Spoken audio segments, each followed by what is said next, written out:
आणि म्हणून मी त्याला सुरुवातीलाच एक म्हटले की होली हे बुरा न मानो असं म्हणून त्या विषयाला गमतीमध्ये घेतलेलं आहे। काही लोक सिरियस घेत असतील तर त्यांनी सिरियस राहावं, म्हणजे सगळ्यांसाठीच आहे। त्या बातम्या चालल्या माध्यमांमध्ये आज त्यावर संजय राऊत बोलले की शिंदे हे काँग्रेसमध्ये यापूर्वी येणार होते, अहमद पटेलांशी त्यांची पहाटीला चर्चा झाल्यात आणि आता अहमद पटेल नाहीत, मात्र पृथ्वीराज चव्हाणांना हे माहीत आहे। यावर वडेट्टीवारांनी म्हटलं की कधी कोणी कोणता राजकीय क्षेत्रामध्ये दुश्मनही नसतो आणि दोस्तही नसतो, कसं बघताय आपण? बघा, मला काल होळीचा दिवस होता, धुळीवंदनीचा दिवस होता आणि या सणाचं एक सगळ्यात महत्त्व जे आहे आमच्या संस्कृतीमध्ये की आपसातले सगळे मतभेद विसरून आम्ही सगळ्यांनी या राज्याच्या प्रत्येक लोकांना न्याय मिळवून दिला पाहिजे, जे राज्यकर्ते आहोत ते। आणि त्याच्यामुळे महाराष्ट्रामधल्या ज्या काही राजकीय घडामोडी आता आपल्या चाललेल्या आहेत आणि म्हणून मी त्याला सुरुवातीलाच एक म्हटले की होली हे बुरा न मानो असं म्हणून त्या विषयाला गमतीमध्ये घेतलेलं आहे। काही लोक सिरियस घेत असतील तर त्यांनी सिरियस राहावं, म्हणजे सगळ्यांसाठीच आहे। पण आमच्यासाठी खऱ्या अर्थानं महत्त्वाचा मुद्दा आहे शेतकऱ्यांचा। आज शेतकऱ्यांच्या शेतामध्ये साधं विद्युत मिळत नाही, सौर ऊर्जाचे पंप द्यायला सरकार निघाली ते पण मिळत नाही, जंगली जनावरांचा हौदास आहे, गावामध्ये वाघ फिरत आहे, तरुण पोरांच्या हाताला काम नाही, महागाई आभाळाला टेकलेली आहे, राज्यावर कर्जाचा डोंगर मोठा झालेला आहे। आज महाराष्ट्रातलं सगळ्यात उंच डोंगर कोणतं असेल तर आपण डोंगरांची नावं घेतो, त्याच्यापेक्षा कर्जाचं डोंगर या महाराष्ट्रावर वाढलेलं आहे। सर्वसामान्याला जगणं मुश्किल झालेलं आहे, ही काळजी काँग्रेस पक्षाला आहे।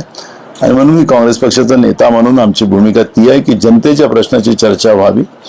थट्टा कालचा दिवस होता, थट्टा संपली, आज खऱ्या अर्थानं जनतेच्या प्रश्नावरची भूमिका घेऊन सरकारने आता त्याच्यावर आणि माध्यमांनी सुद्धा त्या भूमिकेमध्ये यावं। कोर्टाचं एक नाशिक कोर्टानं निरीक्षण नोंदवलेलं आहे, कोकाटेंना शिक्षेला स्थगिती दिली नाही तर ते अपात्र ठरू शकतात आणि अपात्र जर झाले तर परत निवडणूक होईल आणि त्याचा भुर्दंड नागरिकांवर बसेल।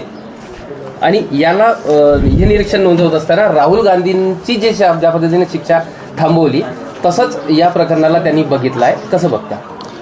बघा, मूळ प्रश्न असा आहे की या सरकारमध्ये 65% मंत्रीच हे दागी आहेत, आरोप आहेत त्यांच्यावर आणि फार भयानक आरोप आहेत। अशा याच्यामध्ये फडणवीसाच्या मंत्रिमंडळामध्ये 65 मंत्री समजा असे असतील तर या मंत्रिमंडळाचं जी मानसिकता आहे ती त्याच्यातून स्पष्ट होते आहे।